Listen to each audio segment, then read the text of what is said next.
Is that da da da da da da da da da da? That seemed like a Brian riff, yeah, but it's impossible. I mean, seriously, Lyle, Brian, and Jeff and I sat together trying to figure it out. That song lyrically was just me pushing back against the thing about Minor Threat. Really, was that, as HR said, you said something that prompted questions, and now you got to give them answers. And it was clear that there was something about the band, the way we operated, and the lyrics that really created interest from some people. On a relative level, a lot of people, but in a world level, not that many people. but but we had a reputation, like there was a lot. People had this sort of notion about who we were, what we were doing, and there was a lot of talk. I mean, the punk scene was filled with talk then. You got to remember that the American punk scene was extremely regional in the late 70s and early 80s. And I've often talked about the idea that the Ramones sort of in the mid 70s sort of started a conversation that some people were picking up on, like the kind of more tuned in people around the country. And then the Sex Pistols, just by their outrageousness and even more as a result of the overreaction of the media, it was like a flare being shot up, or a firework being shot up into the sky. And in my mind, that firework or that flare, it unfurled a banner that said self-define, like you can do whatever you want to do. And there were people, a lot of young people, but just people all around the world, but I'm going to speak about just the United States at the moment, who saw that and were like, oh, I'm marginalized. I'm a freak. And I just got a good reminder to self-define, to go ahead and just do what you want to do. And there was for the most part, there was very little chance that the bands that we would hear about, the Clash or the Damned or the Sex Pistols or Generation X, or even the Ramones for that matter, are going to be in your town anytime soon. It was too obscure.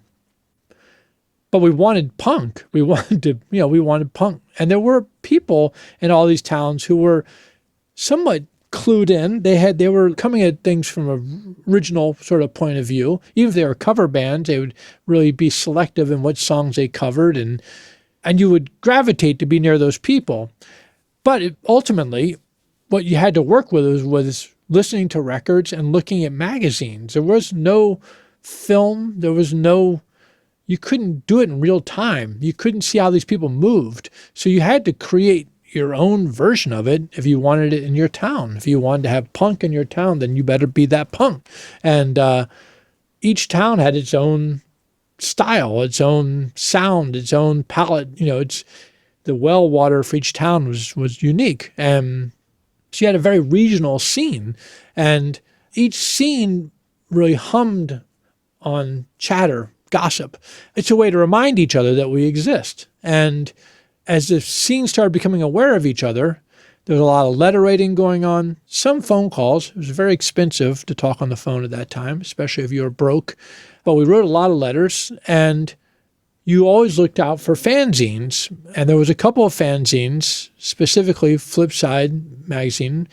Obviously, there was Slash before that. Those were LA periodicals. But Flipside was really important.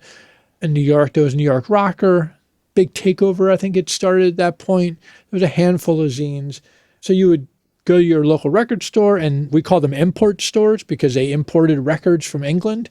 And because they dealt with distributors who were import distributors, quite often they're independent, they weren't major labels, they would have the fanzines too. They would carry fanzine or music papers.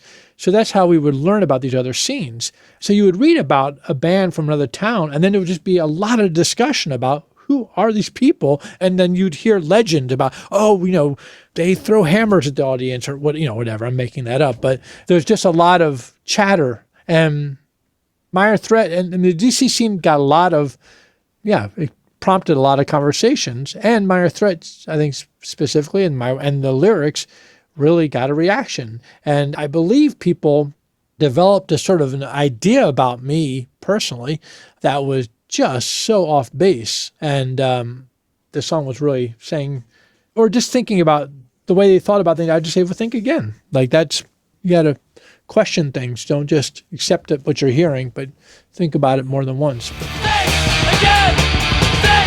Think again! Think again! Think again! Think again! Think again! Think again!